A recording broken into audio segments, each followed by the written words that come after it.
What is up, ladies and gentlemen? It's Scott here and welcome back to FudgeMuppet. Today I'm pumped to bring you an excellent remaster of one of the most popular builds on the channel. This fan favorite has a fully fleshed out backstory, all new role-playing, and then a ton of new skills and spells to totally revitalize your experience. This is the Dark Crusader.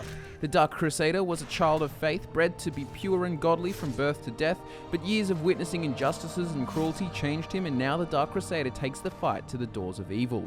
Shining a holy light on the foul wicked beings of Tamriel and cleansing them of their earthly bodies, the Crusader turns the tools of destruction against their creators, burning sinners and evildoers to a crisp.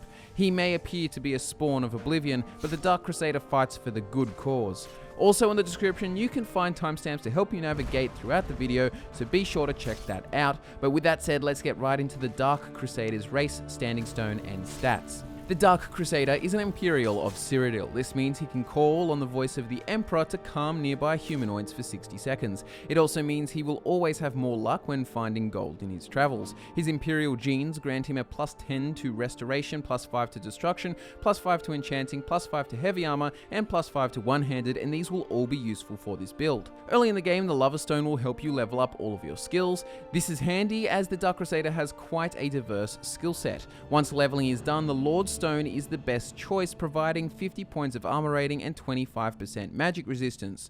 The Atronach Stone is an option if you'd like to change it up though, but the spell absorption may interfere with your conjuring.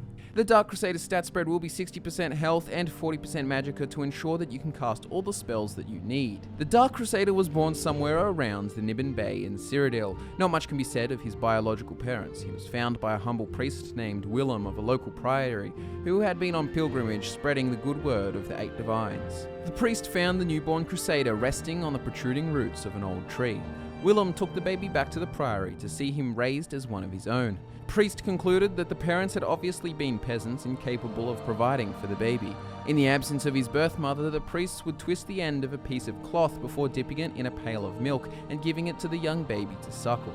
From this day onwards, the Dark Crusader was raised by the men of the church under the guidance of the 8 divines. He was taught to be pious, humble, and most importantly kind to all those he came in contact with, no matter how much passing outsiders and travelers may have been marred by the stink of sin. He was also taught basic magic so that he would aptly be able to protect himself and help the needy without having to bear arms. He was a good model of the faith, and he was very obedient when addressed by his elders, but the other priests could sense an untapped source of anger and aggression lying just beneath the surface of the young lad. The Dark Crusader cherished the brothers of the priory. They were his family regardless of their blood. But one thing irked him. He despised seeing sinful outsiders exploiting the goodwill of the priests. These sinners knew that the priests would go do whatever is asked of them while asking for nothing in return, and he began to notice that. In the real world, pure kindness tended to attract the attention of the impure. Those who sought out the priory and came to take what they could, offering nothing in return, and each and every time it happened, the Dark Crusader's frustration grew a little stronger, his patience stretching ever tauter until it came close to snapping. A local group of conmen bandits had the ingenious idea of forcefully offering the priory protection in exchange for a significant portion of their public donations. Willem was an older man now, and he had become the head priest, about 10 years after finding the Crusader in the woods. The leader of the bandits, Thorn, was a despicable man. His nickname was no doubt a poor attempt to intimidate those who met him, but the Crusader thought Weed was a more appropriate title. He was a man deluded enough to convince himself he was doing a noble thing for the priory, when it was clear he was exploiting them. One day, when the Dark Crusader was approaching his 15th year, Thorn returned to the priory. He stormed into the prayer hall with no regard for the mass that was underway and dragged the frail old priest to one side. The Dark Crusader was sat to the sides, mumbling a prayer, but with his full attention on Thorn and Willem, Thorn demanded more payment for his band's services. Shaking in fear, but as polite and humble as ever, Willem tried to explain that they simply didn't have enough money to feed themselves and pay for protection. What he really should have said is, not one person has posed a threat to this little priory in a lifetime. The only thing we need protection from is you and your band of bastards. But of course, that wasn't the virtuous way a priest should speak. So instead, Thorn turned aggressive. He pushed the fragile servant of the gods into the wall and started smashing shrines and kicking over the ornate decorations. The Dark Crusader was still watching on. His prayer had turned into a babble of curses. He called upon the gods to deliver harsh justice on this oblivion spawn, but nothing came of it. If the gods wouldn't intervene, he would do it for them. The Dark Dark Crusader rose from his knees and stalked up to Thorn, who was making his way back over to the priest. He opened his mouth to reiterate his demands, but before one word was uttered, the Dark Crusader cast flames at the bandit's face. A great gust of fire bellowed from his palms, and Thorn's words were replaced with a guttural cry. Instinctively, the bandit leader ran from the prayer hall back out into the yard and threw his burning face into the water trough where some pigs were quenching their thirst. The leader withdrew back into the forest, leaving the priory without a single piece of their hard-earned gold. The response among the priests was divided. Some believed the Dark Crusader should be punished for resorting to violence, while others claimed he should be absolved of the sin because he helped save Willem. They decided they would need a few days before a decision was made about his place in the priory. A few days later, the Dark Crusader was off at a nearby village, blessing a sick child. Upon his return, he was changed forever. The priory had been burnt to the ground. Priests lay dead all over the yard. It was this day that the Dark Crusader was created, an embodiment of a necessary evil. All it takes for evil to succeed is for good men to simply do nothing. From this day, evil will be offered no mercy from the Dark Crusader. He would do what his brothers could not. He would travel the province delivering justice wherever evil reared its ugly head. He traversed the land of Cyrodiil alone, using what he'd learned in his youth to fend for himself. The methods of which he used to eradicate evil were by no means righteous.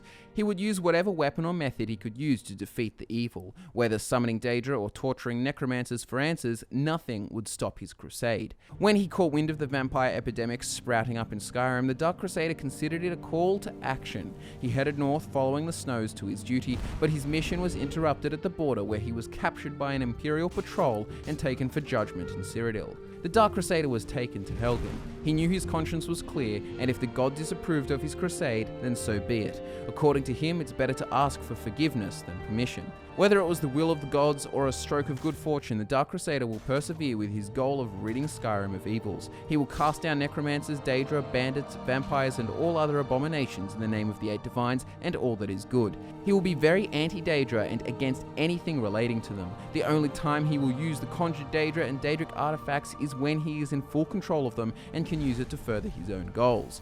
It's a fighting fire with fire situation. He firmly believes in maintaining the innocence and purity of youth, the way the priests at the priory did for him. Anyone who presents a danger to children immediately jumps to the top of the Crusaders' fuck their shit up list.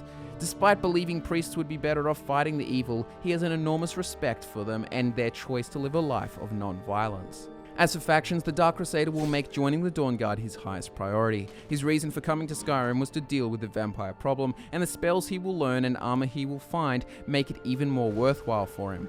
The Dark Crusader was brought up to despise Daedra like Molag Bal, and the same disdain is held for his creations, the vampires. He'll also get the summon Arvak Conjuration spell in this questline, which is a key part of the Dark Crusader's aesthetic. He will destroy the Dark Brotherhood the first chance he gets. The priests may disapprove of his violent methods, but the Crusader takes solace from knowing that he only uses violence to thwart the forces of evil. The Dark Brotherhood, on the other hand, are wicked and violent simply for the sake of being evil. He will gladly crush these death-worshipping assassins. He'll kill them all and keep that sweet hood for his personal style. The Dark Crusader borrows from evil to defeat evil. He will seek out the College of Winterhold to advance his magical knowledge. He learned a lot from the priest, but not enough about how to actually combat evil. He could potentially join the Companions, but whether or not you keep the werewolf curse is up to you. On one hand, he hates the Daedra, and it was the Daedra who created the affliction, but on the other hand, he could use the curse to help him do good, so long as he can keep it under control, of course. Overall, when it comes to playstyle and faction choices, he may aim to destroy the forces of evil, but he learned from his youth that the best way to do this was by manipulating those forces. So as long as his intentions are pure, he can use whatever tools he likes. With the backstory, roleplaying, and factions in mind, let's have a gaze at the Dark Crusader's skills, spells, perks, and playstyle. The main skills for this build will be one-handed, heavy armor, smithing, enchanting, restoration, destruction, and conjuration. As you can tell, the Dark Crusader has a solid mix of warrior and mage attributes, so before we get into the specific perks, these are the primary spells you'll want to learn. The priests teach a variety of magic, whether for self-defense or for assisting others, but the Crusader aims to take advantage of the arcane arts as much as possible due to the perils he'll be facing in his adventures. Self-healing spells like close wounds and heal other spells are a must for restoration. For destruction, you can take all the fire spells up to the adept level like flames and fireball, and then you can take sun spells like sunfire to complement those. From conjuration, summon Arvak will provide you with a trusty steed, while expel Daedra will fit the role-playing, and summon Flame Atronach and Storm Atronach will provide the Dark Crusader with some backup in the thick of it. But now that you know which spells to take, here are the essential perks. It's rare to find a priory in Tamriel that has its own practice yard and men-at-arms, and the priory the Dark Crusader grew up in was no different. However, when he ventured off on his own, he was savvy enough to teach himself about swordsmanship to make himself a force to be reckoned with. From the one-handed skill tree, we suggest taking the middle branch up to Savage Strike. This provides all the power you need when engaged in physical combat, and Savage Strike is always a good choice. With this, the Crusader gains 25% bonus damage to standing power attacks and can decapitate his enemies, cutting the head off the snake whenever he encounters malevolence. In a similar vein to one-handed, the Dark Crusader abandoned the life of a priest the day his brothers were slaughtered. That was when he started to think practically, taking whatever precautions he needed to survive, even if it wasn't by traditional holy practice. And so the Crusader garbed himself in heavy armor the moment he could afford the materials to craft it. From the heavy armor skill tree, you should take the entire left branch. Conditioning is another staple of the heavy armor build, as removing the weight of armor and wearing it without being slowed down is incredibly useful across the board. As you can probably tell, the Dark Crusader learned most of his warrior skills alone, by hand, without the aid of his religious brethren. The priest taught him how to be hands-on when helping the needy, and he applied equal care when dealing with weapons and armor. Learning to craft and maintain them is a must when you're constantly on the move, tracking down the next target. From the smithing skill tree, you'll want to grab Arcane Blacksmith and then the right hand branch up to Daedric Smithing. With these perks, you'll be able to keep all the Crusader's gear in tip-top shape. The Dark Crusader is all about using creations of evil against evil, so nothing is better at creating tools of destruction like those with ill intentions. As a result, much of his gear is infused with a variety of mystical enchantments. In order to fully use this to his advantage, the Crusader needed to master the Arcane Enchanter. From the enchanting skill tree, we recommend grabbing Fire Enchanter from the left branch and then taking the entire middle branch up to and including extra effect. Fire Enchanter is a new addition which will improve all the fire enchantments on his weapon by 25%, and since Scalding Thorn's Face, fire has just been one of the Crusader's preferred methods of dispensing justice. As a cleric raised under the teachings of the divine beings, magic is the Dark Crusader's strongest suit. And what school of magic is more important to a priest than restoration? The Crusader learned to channel the will of the gods through his hands from a very young age. From the restoration skill tree, take the first two branches in their entirety, and then take the fourth branch up to Adept Restoration. Necromage is a perk which makes all spells more effective against the undead, so sending demons back to oblivion will be much easier with this perk.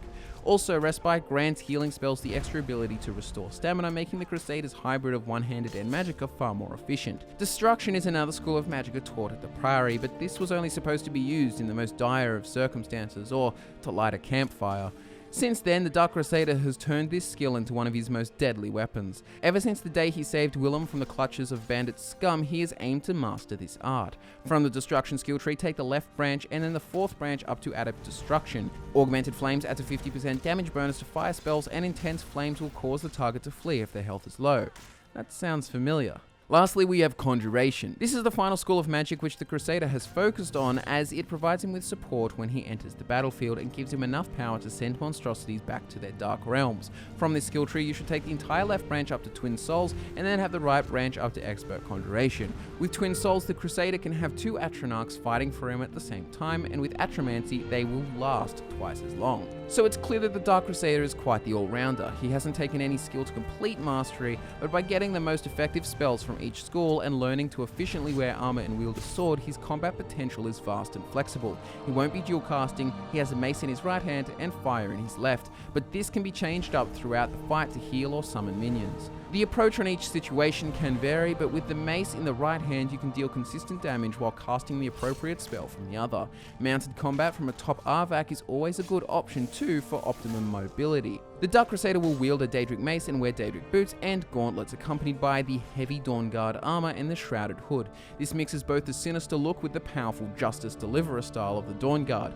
He can use the hearts of the Daedra he slays to create his Daedric armor and his Daedric weapon. You'll also want to wear jewelry and then enchant and smith up everything to the max, with enchanting a good mix of spell cost reduction on the apparel and then fire damage and fiery soul trap on the mace. While you wait to get your hands on the Daedric mace, the bound sword spell makes for a great placeholder. Not only is it really powerful, but it will increase your conjuration skill and give you a ton of style points. Subscribe to FudgeMuppet for more Elder Scrolls content just like this, and rain justice upon the like button if you enjoyed the Dark Crusader. This has been our latest Skyrim Remastered build. Head on down to the description to find links to our social media as well as timestamps to help you navigate around the video. Also in the comment section, cast your vote for which build we remaster next. Your choices are the Partrue or the Colossus. Thanks so much for watching, guys. I'm Scott, and I'll see you later.